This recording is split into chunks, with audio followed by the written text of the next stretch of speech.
गिबि गिबियावनो आंनि खुलुमनायखौ जासिहरग्रोबाय। दिनैनि मोनाबिलिनि रादाबाव फिन खनसेबाव बरायग्रोना लाग्रोनाय थाबाय। दिनैनि 9 जुलाइ दिनैनि सुंद' खौराङाव नोंथांमोनखौ फिन खनसेबाव बरायग्रोबाय।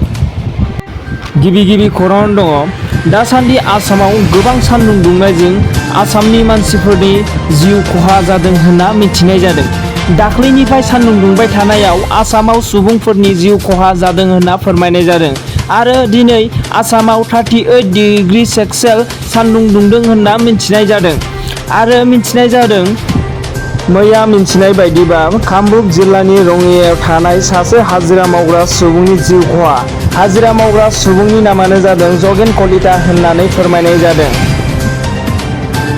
नैथि खौराङा जादों आयुष्मान कार्डजों सरकारि हस्पिटाल बा प्राइभेट हस्पिटालाव बेराम नायजायोबा सुबिदा मोनो होनना मिथिनाय जादों। नाथाय आयुष्मान कार्डजों प्राइभेट हस्पिटालाव अबेबा बेरामखौ सुबिदा मोना होनना मिथिनायबो जादों आरो मिथिबावदों आयुष्मान कार्डजों अबेबा बेरामाव सरकारि हस्पिटालावबो सुबिदा मोना होनना मिथिनाय जादों। नाथाय आयुष्मान कार्डजों प्राइभेट हस्पिटालाव सिरियास बेमार जानाय सुबुंखौसो नायनो हायो होनना बुंनाय जादों।